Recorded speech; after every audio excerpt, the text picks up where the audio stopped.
안녕하세요. 오늘 저희는 당신이 보내주신 자료, 이후경 정신건강의학과 전문의가 쓰신 글인데요. NLP의 일곱 핵심 철학, 이걸 가지고 좀 깊이 파고들어 볼까 합니다. 네, 이번 시간에는 신경언어 프로그래밍, 그러니까 NLP라고 하죠. 이 NLP, 생각의 뿌리가 되는 7가지 핵심 철학을 좀 살펴보고요. 이게 또 어떻게 개인의 성장이나 탁월함과 연결될 수 있는지 그 지점을 찾아보는 게 목표입니다. 그리고 NLP가 인본주의 심리학에 기반하고 긍정적 사고를 되게 중시한다. 이전부터가 좀 흥미롭네요. 네, 맞아요. 그 NLP라는 게 어떤 절대적인 진리 이런 걸 찾는 게 아니고요. 오히려 이게 지금 나한테 유용한가? 어떻게 하면 더 잘할 수 있을까? 이걸 묻는 거죠. 굉장히 실용적인 접근이에요. 예를 들면 하버드에서 행복학 강의가 인기인 것처럼요. 결국 어떻게 하면 더 잘 살고 성공하고 행복해질 수 있나? 이런 근본적인 질문하고 맞닿아 있다고 볼 수 있어요. 자료에도 그 빅터 프랭클 박사 얘기 나오잖아요. 그 극한 상황에서도 삶의 의미를 찾았던 것처럼 NLP는 기본적으로 인간 안에 있는 힘, 그 잠재력을 믿는 데서 출발해요. 사실 NLP에는 사람 안에는 필요한 자원이 다 있다라거나 소통의 의미는 상대방 반응에서 찾아야 한다 같은 여러 기본 전제들이 있거든요. 이게 세상을 좀 다르게 보게 만드는 그런 틀을 제공해 주는 거죠. 오늘 볼 7가지 철학은 그중에서도 정말 핵심이라고 할 수 있습니다. 자, 그럼 이제 첫 번째부터 한번 들어가 볼까요? 네, 좋습니다. 첫 번째 철학, 지도는 실제가 아니다. 이건 우리가 세상을 보는 방식, 그러니까 우리 머릿속의 지도가 실제 세상 그 자체는 아니라는 거군요. 아마존강 지도가 실제 강하고는 당연히 다른 것처럼요. 와, 근데 우리 뇌가 1초에 200만 바이트 정보 중에서 고작 134바이트만 처리한다고요? 이야, 우리가 세상을 정말 얼마나 걸러서 보고 있는지 이게 확 와닿네요. 네, 바로 그겁니다. 우린 세상을 있는 그대로 본다고 생각하기 쉽지만 실제로는 엄청난 정보가 생략되고요. 또 개인의 경험이나 신념에 따라 왜곡되고 쉽게 일반화시킨다는 거죠. 이러니까 사실 서로를 완벽하게 이해한다. 이건 거의 불가능에 가깝죠. 그래서 이 철학은 내가 생각하는 게 전부가 아닐 수도 있겠는데? 이렇게 자기 생각에 좀 의문을 가져보고 언제든 관점을 바꿀 준비, 그런 유연한 태도가 중요하다고 말해주는 거예요. 아, 자료 속 예시가 진짜 강렬했어요. 그 사업 실패하고 모든 걸 잃어서 거지가 된 사람 이야기요. 처음엔 그냥 완전 불행처럼 보이는데 관점을 딱 바꾸니까 모든 책임감에서 벗어나서 자연을 누릴 자유를 얻었다 이렇게 볼 수도 있다는 거잖아요. 그렇죠. 이야, 같은 상황인데 어떻게 보느냐에 따라서 완전히 다른 의미가 되는군요. 관점의 힘이라는 게 정말 대단한데요. 네, 맞습니다. 그럼 이어서 두 번째 철학으로 가볼까요? 철저히 무의식을 공략한다. 프로이트의 빙산 이론처럼 의식은 수면 위고 진짜는 그 아래 거대한 무의식에 있다. 이런 관점이네요. NLP는 이 보이지 않는 힘을 아주 적극적으로 활용하려는 것 같고요. 여기서 아주 흥미로운 어쩌면 좀 논쟁적일 수도 있는 주장이 나오죠. 무의식은 부정적인 단어를 잘 인식하지 못한다. 그래서 긍정적인 지시만 받아들인다. 이런 건데요. 그래서 자기 암시나 목표 설정 같은 거 할 때는 반드시 그 3P 원칙이라고 하죠. 퍼스널, 개인적이고, 파지티브, 긍정적이고, 프레젠트, 현재형.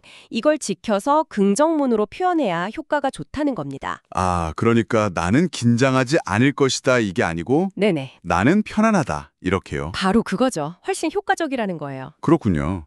그리고 부정적인 생각에서 벗어나는 방법으로 긍정적 멘탈 다이어트랑 낙천성 훈련 두 가지가 나오는데 와, 이 낙천성 훈련 이거 좀 파격적인데요. 일부러 70%만 준비해서 발표하거나 일부러 늦거나 청소를 안 해본다고요. 이게 진짜 효과가 있을까요? 약간 뭐랄까 충격요법 같은 건가요? 네, 그렇죠. 일종의 인지적 흔들기 이렇게 볼 수 있겠네요. 그 꽉 짜인 완벽주의나 좀 예민한 틀에서 벗어나려고 의도적으로 반대 행동을 해보는 거예요. 그러면서 이렇게 해도 괜찮네 하는 경험을 하는 거죠. 그러면서 심리적인 유연성을 키우는 거고요. 글쓴이 본인 경험담도 나오잖아요. 인턴 때 아무리 바빠도 엘리베이터 타기, 결혼하고 한 달 청소 안 해보기 같은 거요. 아, 맞아요. 있었어요. 네.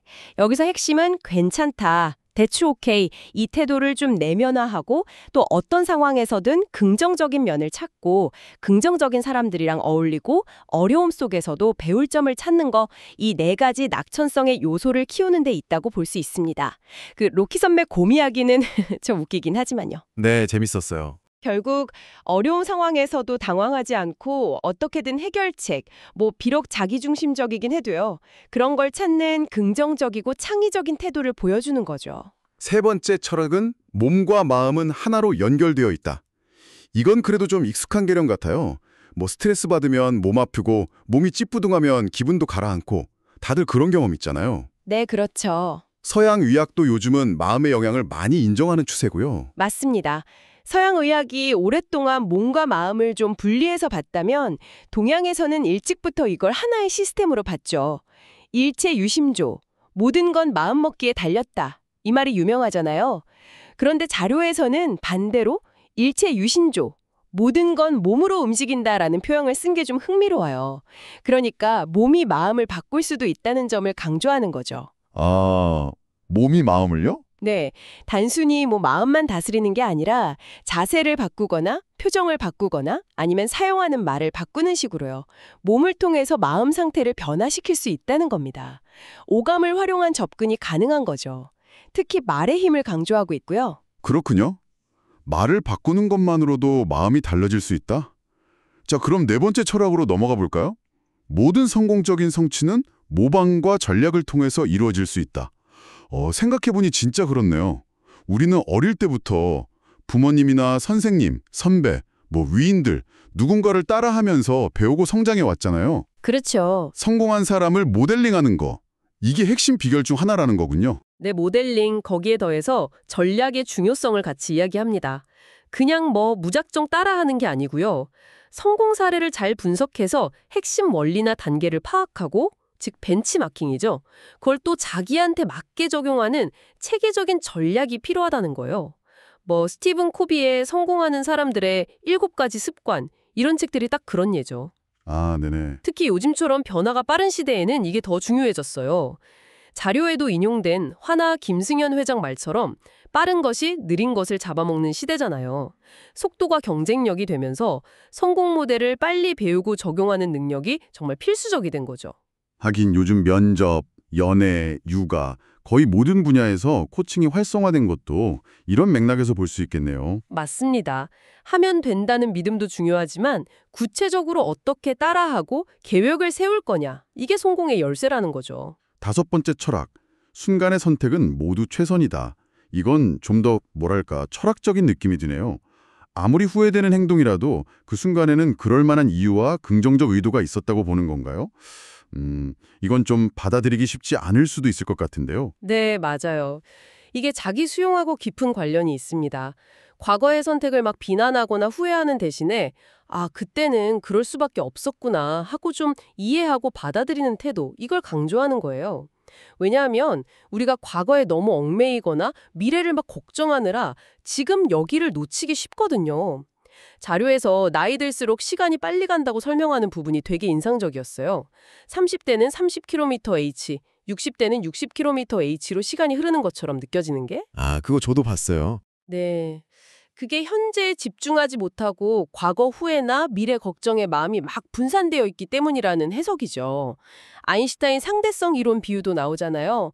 빛의 속도에 가깝게 가면 시간이 거의 멈추는 것처럼 현재 순간에 완전히 몰입하면 하루를 1000년처럼 깊이 있게 살 수 있다. 이런 비유요. 와. 결국 내일 지구가 멸망해도 오늘 사과나무를 심는다는 그런 자세.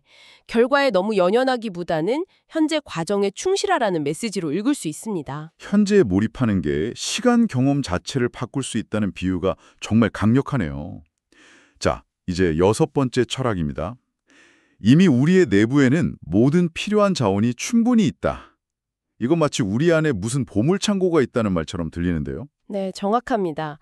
문제 해결의 열쇠나 성장의 동력이 저기 바깥에 있는 게 아니라 이미 우리 내면, 특히 무의식 속에 충분히 다 갖춰져 있다는 믿음이에요. 마치 마르지 않는 샘물처럼요. 많은 사람들이 답을 자꾸 밖에서 찾으려고 하는데 잠시 멈춰서 내면의 소리에 귀 기울이면 의외로 쉽게 해답을 찾을 수 있다는 거죠.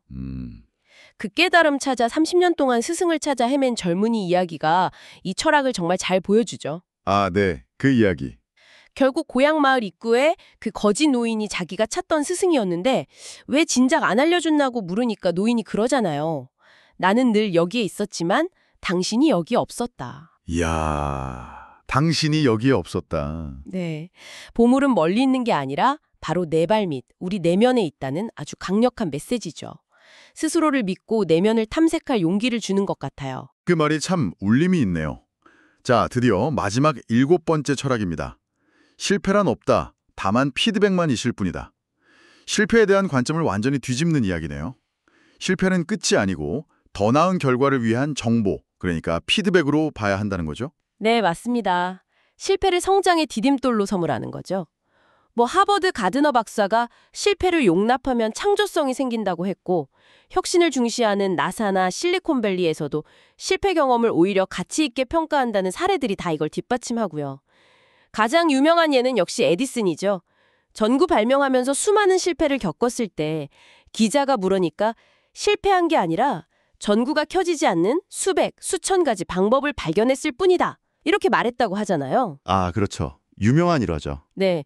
결과를 실패라고 딱 규정 짓는 대신에 그 과정에서 얻은 데이터나 교훈으로 재해석하는 힘, 이게 이 철학의 핵심입니다. 성공으로 가는 길에서 얻는 모든 경험은 다 유용한 피드백이다. 이런 긍정적인 태도인 거죠. 오늘 이렇게 이후경 전문의의 글을 바탕으로 NLP의 7가지 핵심 철학을 하나하나 짚어봤습니다. 지도는 실제가 아니다부터 실패는 없다, 피드백만 있다까지. 쭉 듣고 보니 이 철학들이 다 서로 연결되어 있다는 느낌도 드네요. 그렇죠. 결국 세상을 보는 관점을 바꾸고, 예를 들면 지도나 실패에 대한 관점 같은 거요. 그리고 내면의 힘을 믿고 활용하고 무의식이나 자원, 몸, 마음 연결 같은 거요. 그러면서 구체적인 행동 전략, 모방이나 전략, 순간의 선택 같은 걸 통해서 원하는 변화를 만들어가는 과정, 이렇게 정리해 볼 수 있을 것 같아요. 네, 아주 정리를 잘해주셨네요. 앤서니 라빈스나 스티븐 코비 같은 성공학 대가들이 왜 이런 원칙들을 그렇게 강조했는지 이제 좀 알 것 같습니다. 맞습니다. 이 철학들은 단순히 머리로만 이해하고 끝나는 게 아니고요. 실제 우리 삶에서 부딪히는 문제들을 해결하고 또 원하는 목표를 이루는 데 도움을 줄 수 있는 아주 강력한 심리적인 도구들이라고 할 수 있어요. 자료 마지막 문장처럼 당신은 미운 오리가 아니라 이미 하늘을 날 수 있는 잠재력을 가진 백조다. 이 메시지를 꼭 기억하시면 좋겠습니다. 당신 안의 그 가능성을 믿고 한번 탐색해 보시길 권해드려요. 네, 오늘 저희와 함께한 이 탐색을 마무리하면서 당신에게 마지막으로 질문 하나를 드리고 싶습니다.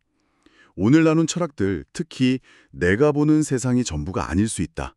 즉, 지도는 실제가 아니라는 생각과 내 안에는 이미 필요한 모든 것이 있다.